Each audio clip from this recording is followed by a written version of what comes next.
Prezados irmãos e irmãs, em nosso Senhor Jesus Cristo, reverendas religiosas e prezadas famílias que nos ouvem pela rádio, que nos acompanham de suas casas. Hoje celebramos o domingo da 70ª.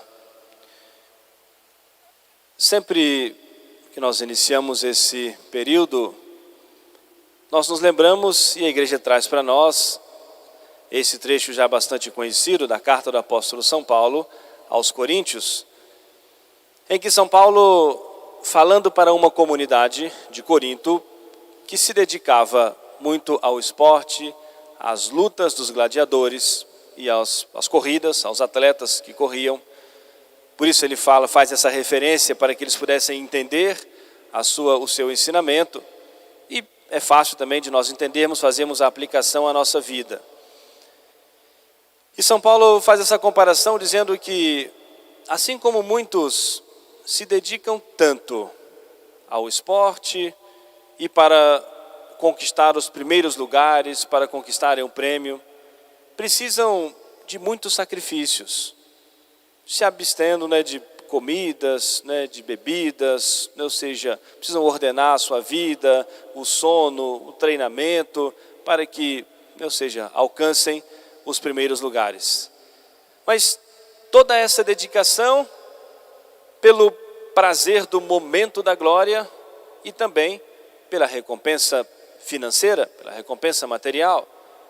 Os primeiros colocados, os vencedores, serão recompensados financeiramente, viverão aquele momento de prazer, aquele momento da glória do primeiro lugar.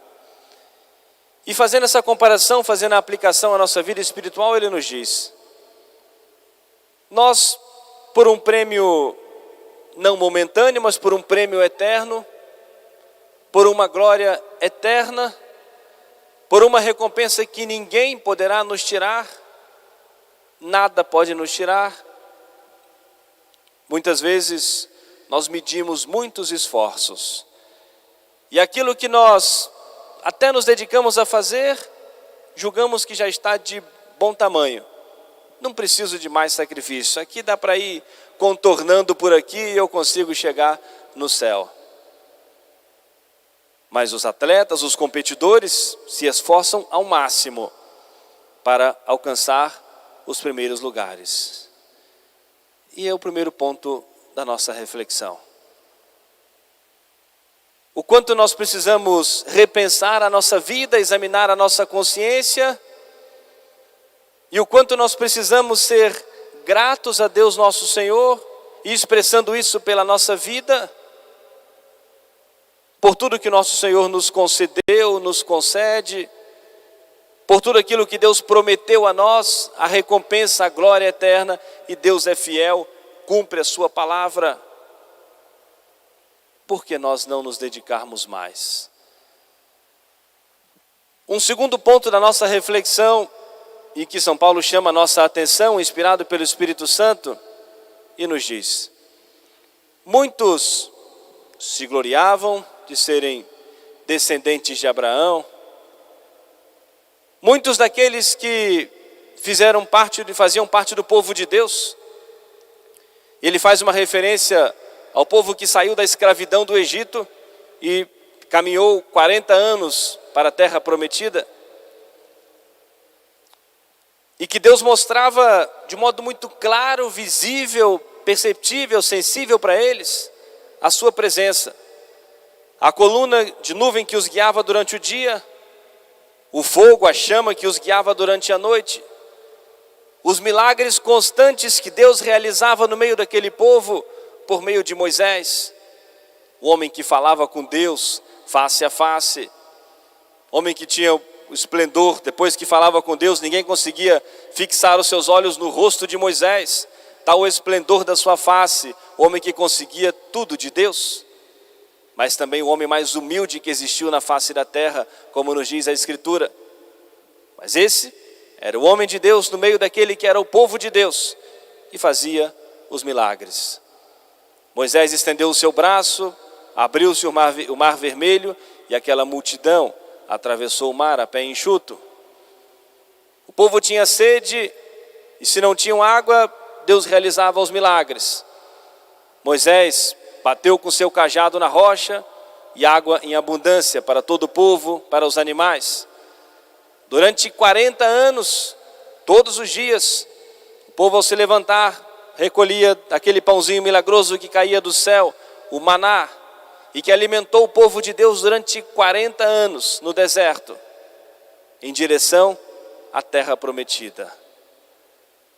Mas nós vamos ouvir nosso Senhor mais tarde dizendo que era um povo de cerviz, de cabeça muito dura. A presença de Deus era visível.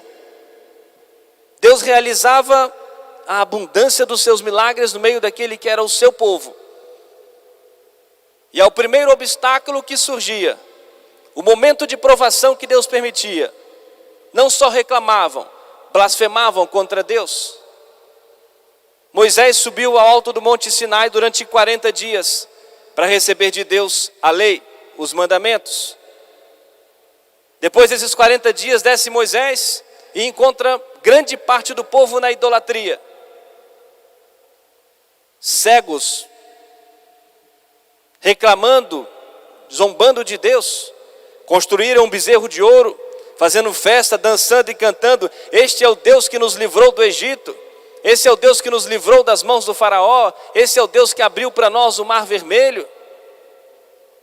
E por isso nosso Senhor falava de maneira muito dura. Um povo de cerviz muito dura, de cabeça muito dura, não conseguem ver. E o pior cego é aquele que não quer ver. Fecha os seus olhos à presença de Deus em sua vida. Está se afundando, caindo no abismo cada vez mais profundo. Não consegue ver ou não quer ver, não quer perceber, prefere fazer sempre a sua vontade e rejeitar a Deus. E muitas vezes reclamando das punições, das provações de Deus. Mas o que São Paulo chama a atenção, e a igreja chama a nossa atenção, muitos que no seu tempo batiam no peito: nós somos descendentes de Abraão, os nossos antepassados foram homens de Deus.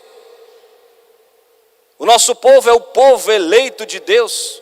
Se orgulhavam, se enchiam de orgulho disso.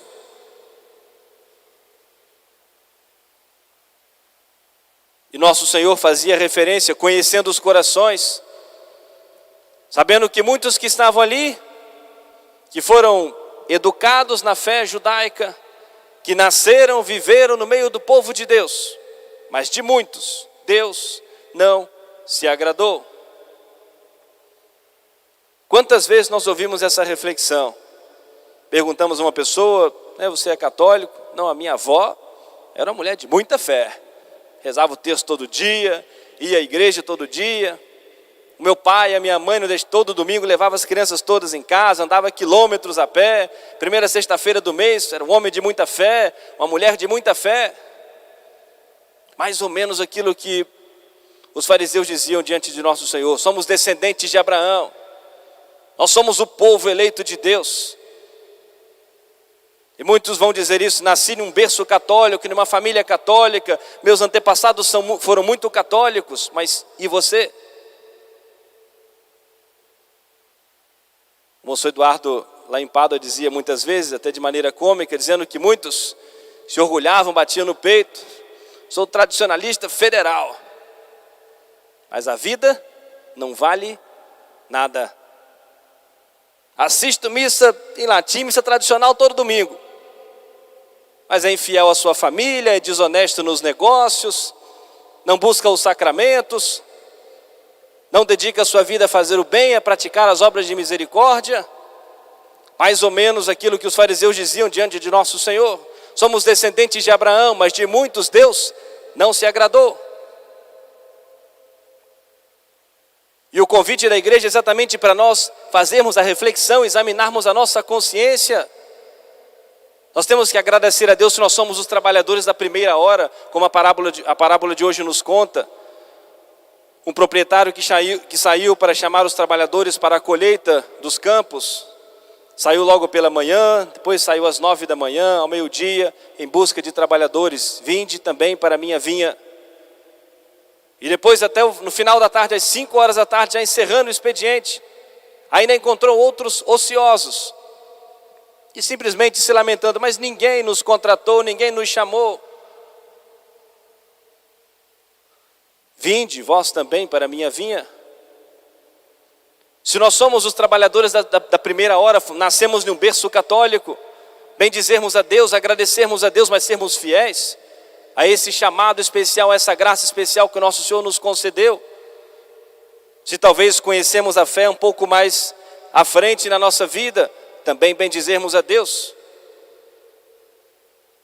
E se nós ainda estamos vivos, ainda estamos no tempo de nós nos encontrarmos aqui com o nosso Senhor e purificarmos a nossa vida, ainda estamos no tempo de nós vivermos e trabalharmos na vinha do Senhor, ainda estamos no tempo da nossa conversão. Mas vem a noite, vem o momento em que Deus nosso Senhor vai nos chamar e termina o tempo da misericórdia, o tempo da conversão, e vem o tempo da justiça, o juízo, o julgamento de Deus. E por isso nos diz a Sagrada Escritura: pensa nos teus novíssimos e jamais pecarás. Por ora, aproveitemos o nosso tempo. Enquanto nós temos tempo, façamos o bem a todos. Aproveitemos o tempo, as graças que Deus nosso Senhor nos concede, para nós nos alegrarmos, vivermos tudo aquilo que nós recebemos de Deus, da igreja, dos nossos antepassados. Mas agora é a nossa vez, é a nossa missão. É a nossa missão de guardar, de viver essa fé e transmitirmos essa fé à geração que vai nos suceder. E transmitirmos, sobretudo, com os nossos bons exemplos. O Santo Padre, o Papa Francisco, nos falou nessa semana sobre a obra missionária da igreja. E lembrando isso, essa importância da missão de todos nós, de nós, por onde nós passarmos, nós transmitimos e deixarmos em torno de nós o odor de Cristo, o bom odor do Evangelho, e não um rastro de mau cheiro, de destruição, de discórdia. Tem pessoas que por onde passam só causam discórdia, intriga, confusão, não conseguem estar em um local sem arrumar alguma intriga, alguma confusão, sem criticar alguém, sem trazer um ar muitas vezes pesado, negativo. E a nossa missão, como batizados cristãos, por onde nós passarmos, nós transmitirmos o bom odor de Cristo, sermos mensageiros da paz. Também tem muitas pessoas que onde estão, ali tem um ambiente de paz. É bom nós estarmos na proximidade de algumas pessoas, transmite para nós a paz, a serenidade. Enquanto muitos passam o tempo todo, reclamam de tudo, culpam a tudo e a todos e até a Deus, outros serenamente carregam a sua cruz, transmitem a nós paz.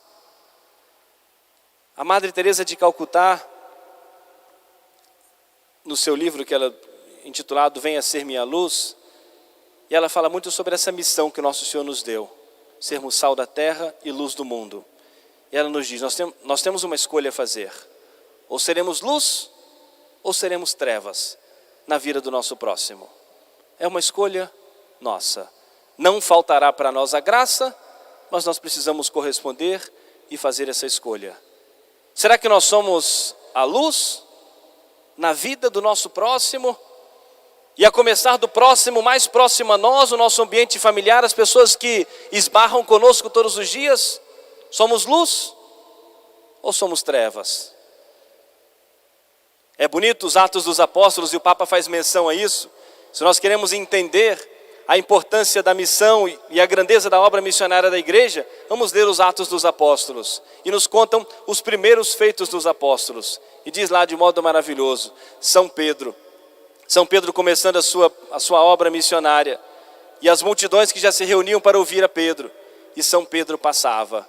E as pessoas que não conseguiam chegar perto, viam onde São Pedro passava, e para que lado estava a sombra de São Pedro, e colocava os doentes, né, na beira da rua, para que a sombra de Pedro tocasse os doentes, e a sombra de Pedro curava os enfermos.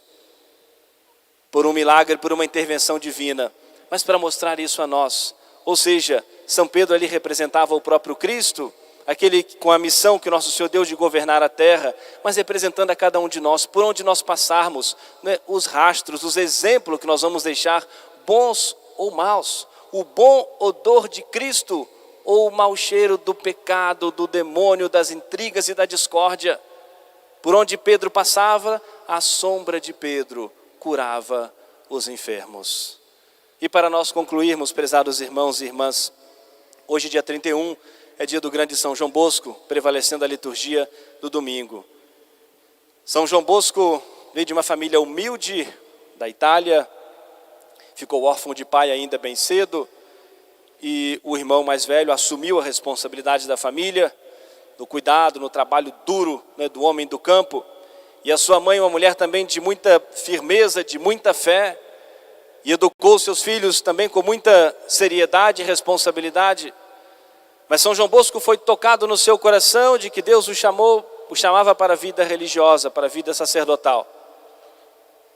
Encontrou resistência da parte do irmão, que julgava que ele estava querendo fugir do trabalho pesado do campo, né, ir para os estudos e dentro de todo um contexto também de época, achava que era perda de tempo e que ele estava querendo fugir, era uma mão a menos, era um homem a menos para trabalhar no campo, então era de certa maneira, no olhar humano, um prejuízo, deixar o trabalho do campo para se dedicar aos estudos, mas era um chamado de Deus. Mas a mãe, uma mulher de muita fé e convicta da sua responsabilidade, chamou o seu filho com muita seriedade e disse: meu filho, se você quiser ser padre, para se dedicar realmente com seriedade e responsabilidade, se esse for o chamado de Deus para a salvação das almas, tem todo o meu apoio. Mas se você quiser buscar a vida sacerdotal, para fugir do trabalho duro do campo, ou para querer viver talvez uma vida cômoda, buscando a riqueza, tenha certeza, olha a coragem dessa mãe e a fé. Eu nunca vou te visitar, porque te eduquei para o céu. Se você for realmente chamado por Deus e quiser o sacerdócio para a salvação das almas, tem todo o meu apoio. Do contrário, não terá nem o meu apoio e nunca receberá a minha visita. São João Bosco sabia bem aquilo que ele queria. E não estava de modo algum fugindo do trabalho pesado do campo, mas era um chamado de nosso Senhor para dedicar-se à salvação das almas, de modo especial ao cuidado, à formação, ao amparo da juventude, o grande São João Bosco. E mais tarde, ele teve não só a visita da mãe, mas teve a companhia da mãe, que se dedicou também à sua obra. E ao trabalho humilde ficou lá na cozinha e cozinhava para aquela multidão de meninos. Ali dedicou o resto da sua vida, ali terminou a sua vida, né, junto com São João Bosco, dedicando-se à salvação das almas. Os santos são exemplos, são referência para nós. E ao invés de São João Bosco ficar se lamentando, né, do trabalho pesado do campo, das reclamações, da dificuldade do irmão, enquanto a mãe mandou que ele ajudasse o irmão, ali ele obedeceu, sem nenhuma revolta.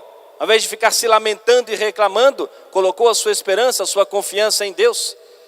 Muitos gastam o seu tempo demasiado em reclamações, lamentações, culpando tudo. E poderiam colocar a sua confiança em Deus, viver na serenidade e na paz. Tem um autor que diz, faz uma definição da pessoa caprichosa, do capricho. E ele diz: o capricho é você fazer o melhor que você pode, com as condições que você tem no momento, até que você tenha condições melhores. O melhor que você pode, com as condições que você tem hoje, até que tenha condições melhores. Nos dedicarmos o mais que nós pudermos, no cumprimento dos nossos deveres, sermos dedicados, com aquilo que nós temos, com as condições que nós temos, até que Deus nosso Senhor até conceda condições melhores, mas nos dedicarmos no momento presente, é o que cabe a nós e a nossa responsabilidade diante de Deus, no cumprimento dos nossos deveres, buscando a nossa santificação. Peçamos a intercessão do grande São João Bosco, de Nossa Senhora e de modo especial do grande São José, que é o grande modelo e exemplo para nós nesse ano. Que nós sejamos dedicados na busca da nossa santificação. Aproveitemos o nosso tempo para um dia gozarmos da felicidade no céu. Amém. Louvado seja nosso Senhor Jesus Cristo. Para sempre seja louvado. Fiquemos todos de pé para juntos renovarmos a nossa fé católica.